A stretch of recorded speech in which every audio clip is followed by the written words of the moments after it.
ay doble-doble sa isang plot, dalawang tao, no, o dalawang kalansay. So, alam po natin na pag hindi kasal ang babae at lalaki, ang may parental authority kung buhay ay ang ina. Ang may desisyon sa anumang aspeto ng pamumuhay nung bata. Ang namatay ay ang bata. Ang ginawa ng ama ay nilagay niya sa ibang plot. So, kung ako po ang tatanungin diyan, ay kausapin niya sa barangay muna at i-explika na ayon sa batas, Bombo Nicole, siya ay ang babae ay ang may parental authority. Siya ang masusunod kung saan dadalhin ang labi ng kanyang anak. No? Malinaw na malinaw po yan sa family code na siya ang may parental authority at pag namatay ito, siya ang tinatawag na nearest kin ng bata. Hindi yung ama. Kahit man ama, pero hindi naman sila kasal. Di ba? Bombo Nicole? So, ang mayroong desisyon dyan ay ang ina. Kaya dali niya ito sa barangay, pag-usapan para mabuksan muli ang kanyang labi sa sementeryo. Kumuha siya ng permit, exhumation permit sa city health or municipal health. Depende kung nasaan yung labi ng bata. At sabihin doon, kung ayaw pumayag nung ama, korte yan. Kung sino ang masusunod, yung po bang ama na hindi kasal sa ina o yung ina na mayroong karapatan at kapangyarihan na siyang magbigay ng desisyon sa anumang aspeto ng pamumuhay ng kanyang anak. Inuulit po natin, ang ina ng bata na namatay, siya ang may karapatan, pribileyo at obligasyon na magdesisyon kung saan ililibing ang kanyang anak sapagkat hindi kasal yung ina doon sa biological father nung anak na namatay. Go ahead, Bombo Nicole. Sa ganitong kaso, attorney, paano naman po kapag itong bata ay lumaki sa kanyang ama? Sino pa rin po ang may desisyon hinggil nga po dun sa plot ng paglilibingan ng kanilang anak? Parehas pa rin na Bombo Nicole. Kahit man nakikitira ang bata doon sa ama, ang mayroong karapatan sa pagdedesisyon kung saan dadalhin ang labi ng kanilang anak ay ang ina. Go ahead. Yung pagkilala ba, attorney, sa ama ng bata o yung pagkakaroon ng kanyang pangalan sa birth certificate, nagbibigay po ba ito sa kanya ng kapantay o mas mataas na karapatan kaysa sa ina sa usapin naman po sa libing, attorney?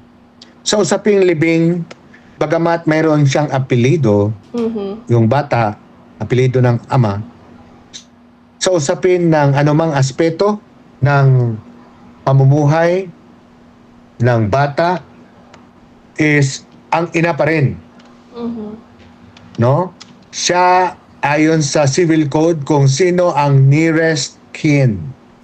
Siya ang mayroong kaparapatan kung saan ibuburol ang kanyang anak. Kaya yun nga, pag-usapan muna nila sa barangay at kumuha ng exhumation permit at tanggalin yung bata doon sa ayaw nung ina dahil meron siyang ka-board mate doon sa plot na iyon.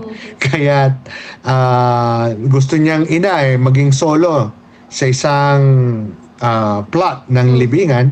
Kaya masusunod yung ina.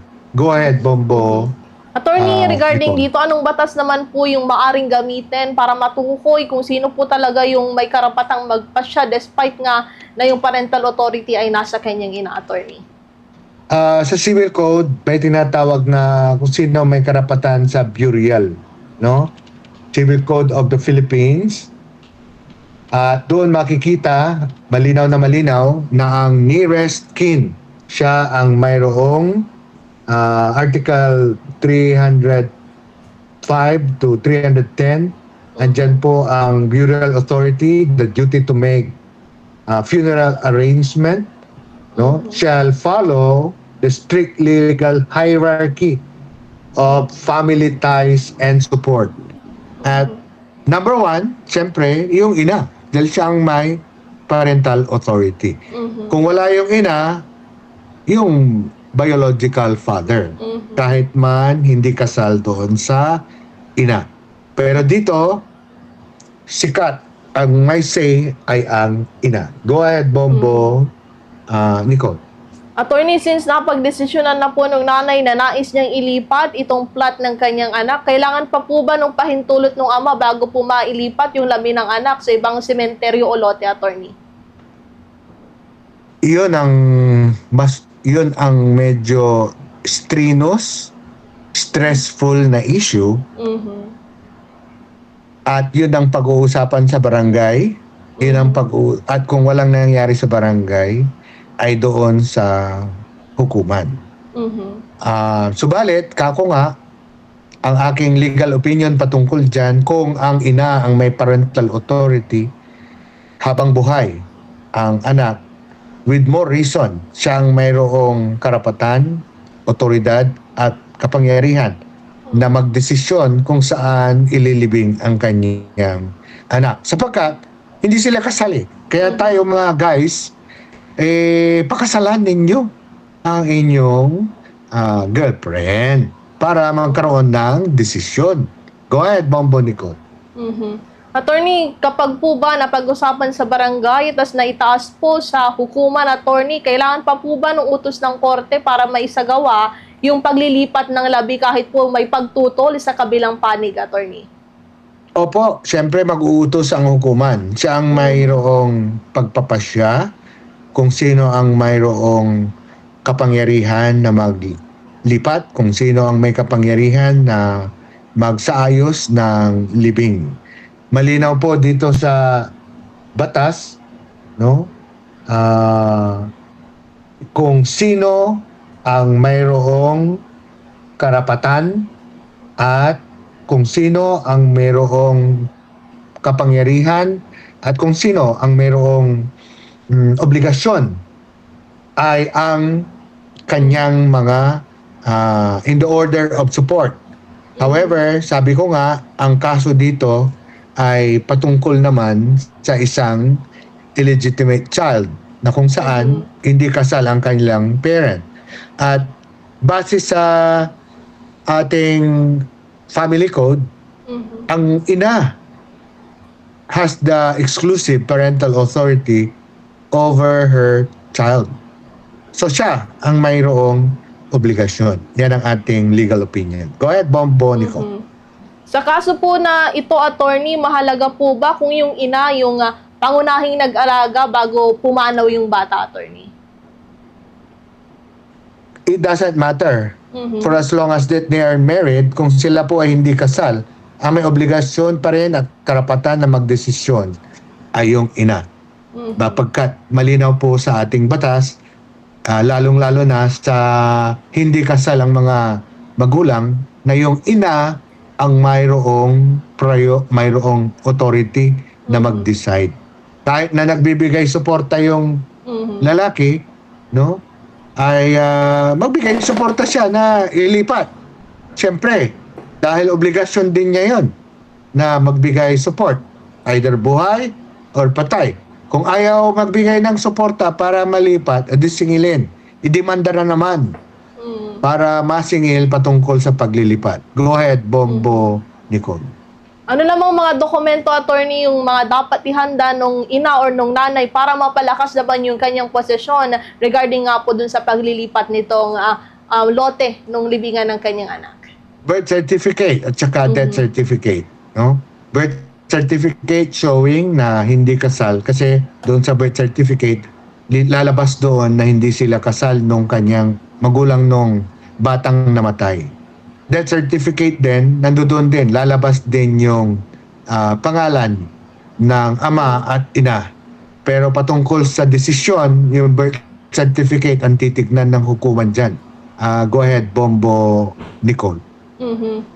Attorney, regarding pa rin dito, attorney, meron po bang takdang panahon kung kailan na maring questionin o hilingin yung paglilipat po ng labi ng anak? What if, attorney, parang 2 taon na pong nailibing dun sa plat ng ama itong labingan ng kanilang anak, tapos bago na pagdesisyonan nitong kanyang ina na mag-solo plat na lang itong labingan ng kanyang anak, attorney? It doesn't matter. Ang importante po rito ay kung yung kagustuhan ng ina, no? Diyan malakas ang mother dahil yun nga, malinaw na malinaw sa batas na pag hindi kasal ang ama at ina, ang ina ang masusunod sa anumang bagay, aspeto ng pamumuhay ng kanyang anak.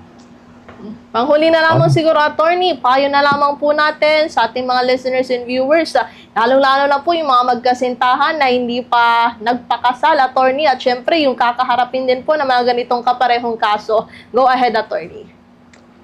Well, unang-una, Bombo Nicole, para sa iyo rin to, dahil ikaw ay dalaga pa, huwag magmadali. Huwag magmadali. Dapat alamin yung mabuti mga ihas, kung ano ang pag-uugali ng isang kapareha sapagkat ang inyong pipiliin ay makakasama nyo sa habang buhay. At sa matter of fact, napakahirap tanggalin ang bond o ang gapos ng kasalan sa hukuman at mahal, no? Mahal. Marami ang nangyayari sa atin sa Pilipinas, Bombo Nicole, na sapagkat napakamahal, kinakailangan pupunta pa sa hukuman na magpa-annulment, no?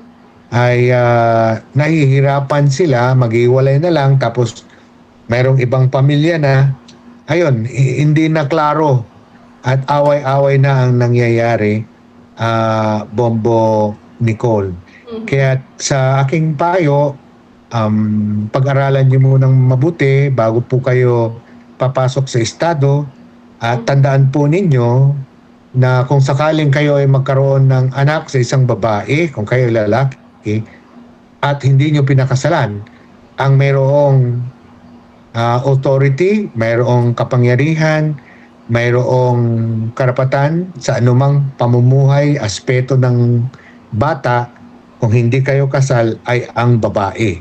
Siya po ang masusunod.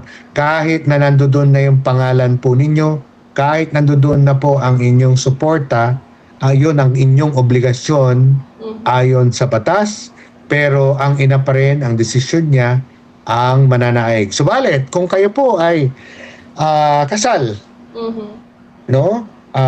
Joint ang decision, and in the event of disagreement, no? General rule is ang lalaki ang masusunod, at kung mayroon pa ring disagreement, ang hukuman ang masusunod. Ito po si Abogado Joey Tamayo, Basta Radyo Bombo. Maraming salamat